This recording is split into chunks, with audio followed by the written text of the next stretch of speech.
The beautiful part about coastal habitats and just coastlines in general is that each coastline is unique to the geography and topography of that site. So a coastline in Nova Scotia, Canada is very different from a coastline in Brisbane, Australia.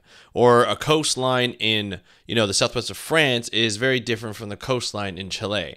And that's the beautiful part of sort of the evolution of the planet, the evolution of the earth and the coastlines, is that every particular part of the coastline plays a role in maintaining that coastline unless there's a big change that's happened. Well, we're seeing a big change, climate change, and that's affecting a lot of the erosion patterns and the way the coastlines react to the erosion patterns. And so there's a study right now taking a look at one coastline type called sand dunes, which we've probably seen a lot before, but we've never really noticed them because they're not a huge fixture within, the coastline aspect. And they looked at the coastline, the sand dunes, and found out that there are differences in the way that they react to erosion or to storms and the way they recover from storms. We're going to find out why that's important and why you need to know about that on this episode of the How to Protect the Ocean podcast. Let's start the show. Hey everybody, welcome back to another exciting episode of the How to Protect the Ocean podcast. I am your host, Andrew Lewin, and this is the podcast where you find out what's happening with the ocean, how you can speak up for the ocean, and what you can do to live for a better ocean. And before we start the show, I just wanted to wish everybody a happy Mother's Day.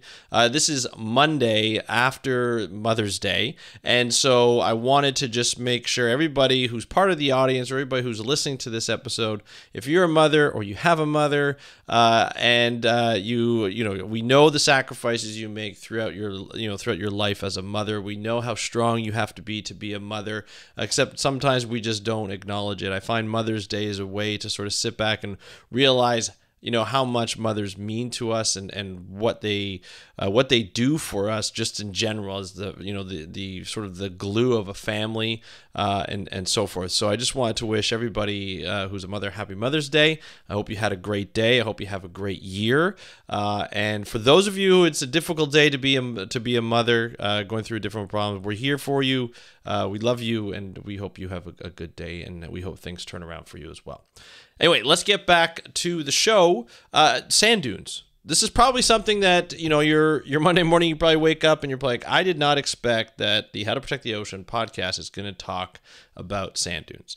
But when we talk about how to protect the ocean, we need to have, systems in place along the coastlines to ensure that we have protections. You've probably seen some of these protections. You may not have really noticed them, but you've probably seen giant concrete walls known as seawalls. Those help protect from flooding or erosion. You've probably seen along some places where you just see a metal mesh over a lot of rocks. A lot of times we see them in river systems, but you also see them at the mouths of rivers and along some coastlines to maintain that area. You've probably seen a number of different things, basically hardening of the coastline to ensure that that coastline stays there and it doesn't move. But there are also natural coastline features that help sort of stop erosion from happening or dissipate erosion from happening or dissipate wave energy from happening. And when I talk about erosion, is essentially when waves hit the coastline, it can slowly chip away at the features of that coastline. For instance, when we think about an ocean, we think about beaches a lot of the times. So as waves kind of come in and hit the beach, it slowly sort of takes that sand back, that top layer of sand back into the water. And it deposits maybe a little further back depending on how big the wave is, right? You probably see it in that first little bit when you enter the ocean. We call it the intertidal area. It's the area that gets, where the water comes in. It's not always exposed to water, or not always underwater, but gets exposed to air. Along a beach, I just went to Punta Cana, and I saw this all the time. And the first little bit of that ocean, when you step in, is full of sand in the water column. And that's a lot of times where you get sand in your bathing suit and stuff like that, and it just kind of sticks on your clothes. It sticks on your skin, hairs on my legs, and everything like that. And that's where you always have sand. When you come out, there's sand everywhere because once you get wet, it sticks to everything. And so that part is just that sand being sort of that top layer of sand being taken back from the beach, that top layer of sand, and into the water column, and probably gets deposited a little later on. And that's probably a lot of times when you go into the water as well, into that little area, you probably feel like a little dip in that, in like almost like a lip of the sand. So it just goes down. You start walking, and then it probably drops down maybe sometimes like a half a foot, maybe less, maybe more, depending on how active that area is. And that's just sand sort of kind of accumulating as it gets eroded away. And then eventually what happens when a storm comes in, it'll take that sand and it'll probably dump it back on, or eventually it'll get dumped back on. And that's sort of how sort of sand protects itself from being completely eroded away. Some places are more vulnerable than others, depending on how active the water is and how active the waves are within that area on that beach or in that coastal area. It could be a rocky intertidal area, which tends to be a little bit more more stable because it's a bunch of rocks, so it's harder to move. You need a lot more wave action to move. Sand and silt are probably the easiest to move at this point. And then you have other areas that are grassies or mud or things like that. And so that all plays a role. And so when we talk today, we're talking today about sand dunes. Sand dunes are essentially these little hills of sand that sit back a little bit from the coastline, and they kind of like, you see them a lot in like Florida or North Carolina. A lot when they have barrier islands, like you'll see that as you walk out, you have to, like, you walk from the parking lot to the beach, there's like little paths in between these like mounds of sand, and those are the sand dunes. You might see grasses on top of that. You might see some various plants. You might see some trees on it, depending on where you are. But that area that's called the sand dune, and that is to protect the coastline from the water from driving up the coastline.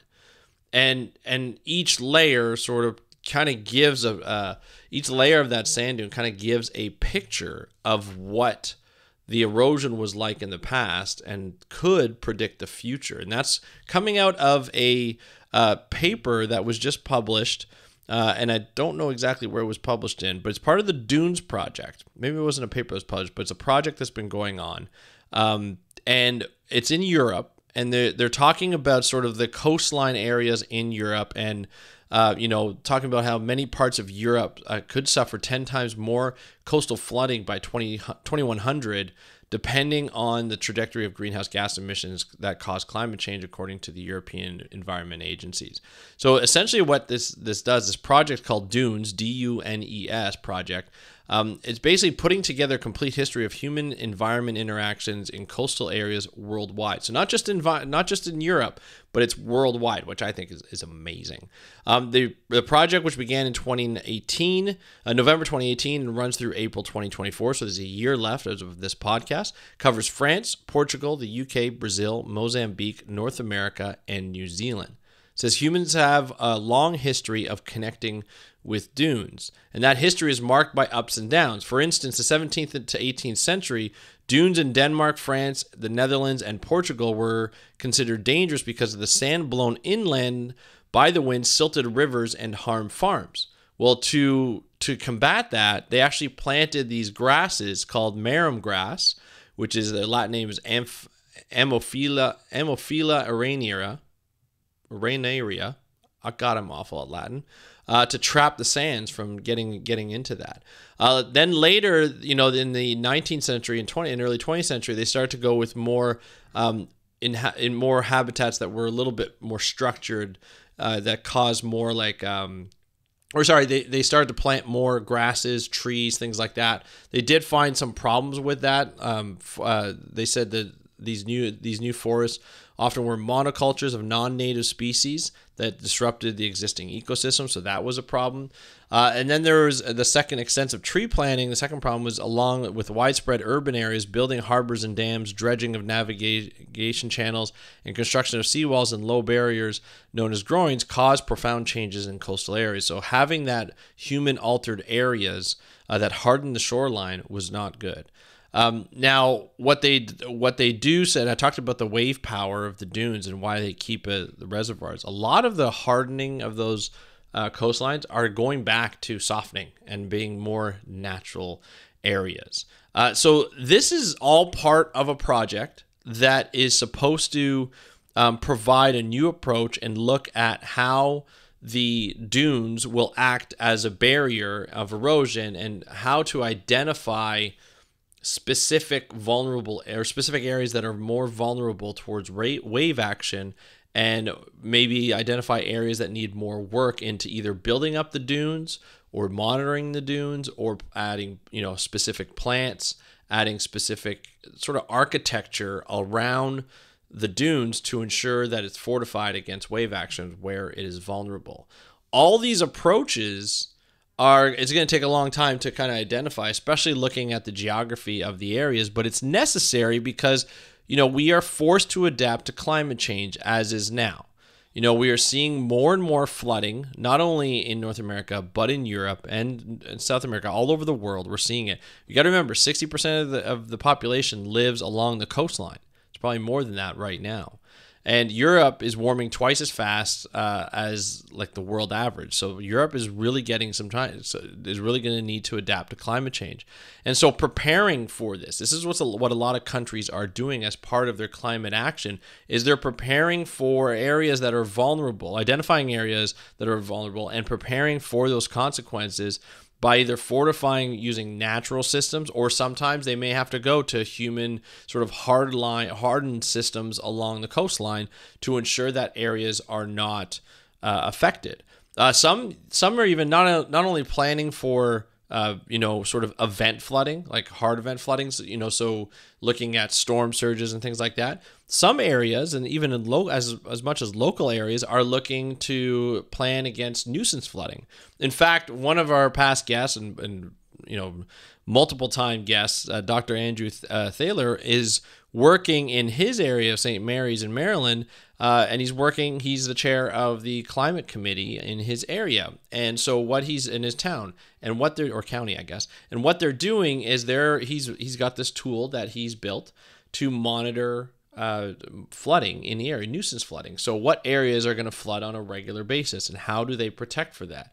When I talked to him last time, they were talking about, what it takes to even just lift an area, 4 feet or 4 inches, to avoid nuisance flooding. And so everybody is preparing to adapt, because we need to prepare to adapt. And looking at the way dunes are built and looking at the history of particular dunes and being able to predict the future based on the history of what will happen and where areas might be more vulnerable and where areas might be more protected in the future is going to be critical to the survival of those coastal communities. If we can't do that, if we don't prepare for that, those coastal communities are at risk, and we don't know which ones will be more at risk than others. And these are people's livelihoods that we're talking about. Their lifestyles are at risk, and we need to protect that so that we can get into a better shape. So I'm going to link to the article. I think it's really good. It's part of phys.org.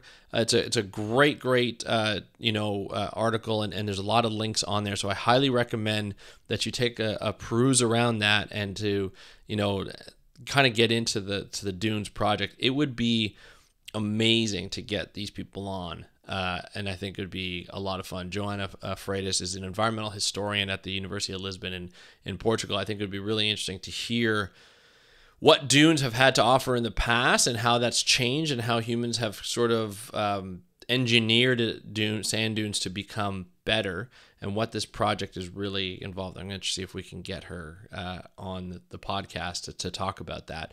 But until then, I'd love to hear your thoughts. Do you live along a coastline, whether it be a freshwater coastline, ocean coastline? Are you worried about where things are flooded? Have you been able to identify it?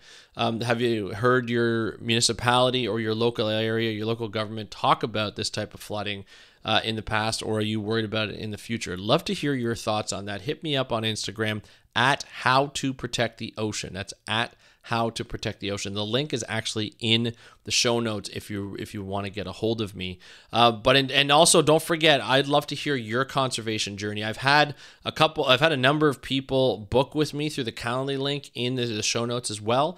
And I've had to reschedule too, but my life is hectic, so please don't get offended if I have to reschedule, but please book I'd love to hear your conservation story. I can't wait to start this series. I think it's going to be great.